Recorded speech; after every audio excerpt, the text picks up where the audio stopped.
रस्त्यावरील वाहतुकीसाठी सुरक्षाबाबत सामाजिक बांधिलकी जपत देवदूत सेफ्टी फाउंडेशनच्या वतीने असंख्य प्रयत्न केले आहेत।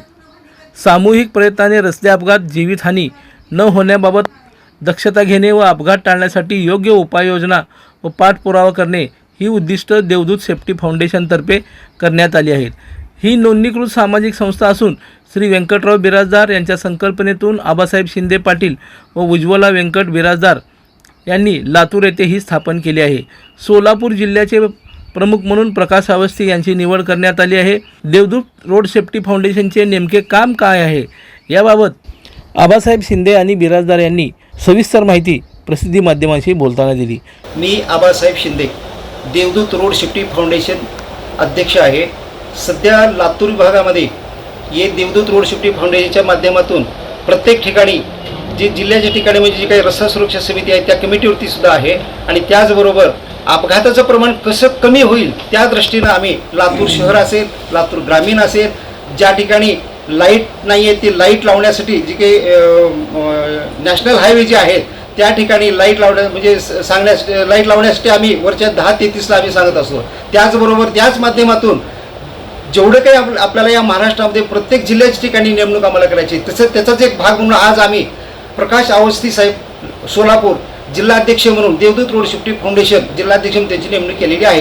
त्यांना सुद्धा आम्ही अमोल बापू शिंदे साहेब यांना विनंती करणार आहोत की माननीय जिल्हाधिकारी साहेब यांना पत्र देऊन त्यांची नेमणूक त्या समितीवर करण्यासाठी आम्ही शिफारस करणार आहोत। व्यंकटराव बिराजदार संस्थापक सदस्य देवदूत रोड सेफ्टी फाउंडेशन महाराष्ट्र राज्य। आज भारतामध्ये 70% जास्त ही दळणवळण जे रस्त्यावरून चालते आणि दर 3 मिनिटाला एका व्यक्तीचा अपघातामध्ये मृत्यू होतो। अपघाताचं प्रमाण खूप वाढलेलं आहे आणि या कामामध्ये कुठंतरी आपण एक सामाजिक कार्याच्या माध्यमातून अपघाताचे प्रमाण कमी करणे व अपघातग्रस्त व्यक्तींच्या कुटुंबियांना मदत करण्यासाठी आम्ही फाउंडेशनची स्थापना केली। आज फिरत असताना अनेक ठिकाणी रस्त्यावर जे ब्लॅक स्पॉट आहेत, खड्डे आहेत, अरुंद पुले आहेत, इव्हन शहरामध्ये काम करत असताना मॅनहोल आहेत, अनेक ठिकाणी गटारीचे मॅनहोल्स ओपन आहेत, असे अनेक ठिकाणी अपघात होतात। ते त्वरित शासनाच्या संबंधित त्या महापालिका क्षेत्रात असले तर महापालिकेच्या निदर्शनास आणून देणे, 82च्या अंतर्गत जर असेल ब्लॅक स्पॉट तर तो 82च्या लक्षात आणून देणे। ज्या ज्या रस्त्याच्या NHI वर सुद्धा अनेक प्रॉब्लेम आहेत, नॅशनल हायवेवर आता अतिवेगामध्ये वाहन चालवून इतके अपघात होत आहेत, तर त्यासाठी प्रचार आणि प्रसार करणं महत्त्वाचं आहे। आम्ही आमच्या फाउंडेशनच्या माध्यमातून चालकांचं प्रबोधन करतो किंवा कमी वेगाने वाहन चालवा, हेल्मेटचा वापर करा, जे काही अपघात होऊ नये म्हणजे काही उपाययोजना करायचे। आज अनेक शाळेमध्ये सुद्धा नियमाचं उल्लंघन करून स्कूल बस चालतात, तर त्या ठिकाणी आम्ही सांगतो की स्कूल बस परिपूर्ण सगळ्या जे रस्त्याच्या नियमाचे पालन, वाहतुकीच्या नियमाचे पालन करणारी परिपूर्ण अशी स्कूल बस पाहिजे आणि त्यावर नेमणूक केलेला चालक हा एकदम परिपूर्ण असला पाहिजे। अशा वेगवेगळ्या माध्यमातून आम्ही हे काम करतो आणि महाराष्ट्र शासनाची जे प्रत्येक जिल्ह्याला रस्ता सुरक्षा समिती आहे त्या रस्ता सुरक्षा समितीच्या माध्यमातून हे प्रश्न त्वरित मार्गी लागतात। ज्या कोणत्या रस्त्याचा विषय आहे आम्ही तो त्वरित आम्ही त्या रस्त्यावरचे फोटो काढून आम्ही त्या रस्ता सुरक्षा समितीकडे देतो आणि ती समिती तात्काळ ज्या कोण्या एजन्सीचा रस्ता आहे तर त्या एजन्सीला पत्र देऊन त्यांच्याकडून अनुपालन अहवाल 3 महिन्याच्या आत ते काम पूर्ण करून अनुपालन अहवाल मागून घेते। तसेच रस्त्यावरही आता अज्ञात वाहनाने धडक देऊन एका वाहन निघून जातात, पण त्या कुटुंबियाला कसलीच मदत मिळत नाही, कारण तो धडक देणारा जर वाहन निघून गेला तर ते क्लेम कुणावर करायचं।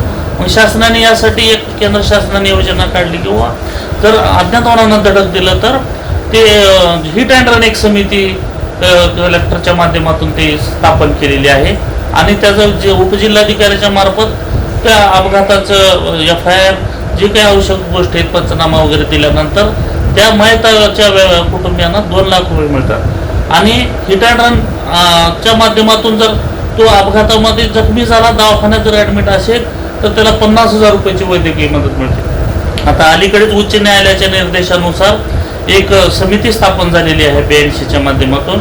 ज्या कोण्या रस्ते खड्ड्यामुळे जर अपघात झाले, शहरातील मॅनहोलमुळे जर अपघात झाले तर तात्काळ 6 लाख रुपये त्या मयताच्या वारसांना देण्याची एक नवीन परिपत्रक शासनाचं निघालेलं आहे. पण हे लोकांना हे प्रबोधन करणं, लोकांना माहिती करणं गरजेचं असतं. ते फाउंडेशनच्या माध्यमातून आम्ही कुठं आमच्या ऐकण्यात आलं किंवा न्यूजपेपरमध्ये जर बातमी आली किंवा असं घडलेलं, आम्ही त्या कुटुंबियांना संपर्क साधून त्यांना तात्काळ मदत मिळवून देण्यासाठी आम्ही प्रयत्न करतो. प्रत्येक तालुक्याच्या ठिकाणी आम्ही विधी सल्लागार ची नेमणूक केलेली आहे, तालुकाध्यक्षाची नेमणूक केलेली आहे. ते या अपघात प्रबोधनाचं काम करतात. अपघातग्रस्त व्यक्तीच्या कुटुंबियांना मदत मिळवून देण्यासाठी विनामूल्य त्यांना मार्गदर्शन करतात. तर आमचा एकच उद्देश आहे की अपघाताचं प्रमाण कमी झालं पाहिजे आणि अपघात होऊ नये यासाठी प्रचार प्रसार करण्यासाठी आम्ही या फाउंडेशनच्या माध्यमातून काम करत आहोत. तर सोलापूर जिल्ह्यामध्ये रस्ता सुरक्षाच्या माध्यमातून काम करण्यासाठी येथील सोलापूर शहरातील ज्येष्ठ असे आमचे प्रकाश अवस्थे आहेत, त्यांना आपण जिल्हा प्रमुख म्हणून नेमणूक केलेली आहे. सोलापूर जिल्ह्यामधून खूप मोठे महामार्ग गेलेले आहेत. खूप ठिकाणी शहरामध्ये सुद्धा खूप ठिकाणी प्रॉब्लेम आहेत. अनेक ठिकाणी पथदिवे नाहीत, अनेक ठिकाणी बेकायदेशीर डिवायडर आहेत, हायवेवर चिन्हांकित बोर्ड नाहीत, अनेक ठिकाणी बेकायदेशीर गतिरोधक आहेत. या सर्व अपघाताच्या दृष्टिकोनातून शासनाच्या निदर्शनास आणून देणं गरजेचं आहे. तर फाउंडेशनच्या माध्यमातून श्री प्रकाश अवस्थे साहेब येथे काम करतील व या सोलापूर जिल्ह्यातील अपघाताची संख्या कमी करणे व अपघातग्रस्तांना जास्तीत जास्त मदत मिळवून देण्यासाठी काम करण्यासाठी त्यांची आपण सोलापूर जिल्ह्याच्या रस्ता सुरक्षा यामध्ये काम करणारे आपल्या देवदूत रोड सेफ्टी फाउंडेशनच्या अध्यक्षपदी आपण नेमणूक केलेली आहे. लाईक करा, कमेंट करा आणि सबस्क्राईब करायला विसरू नका.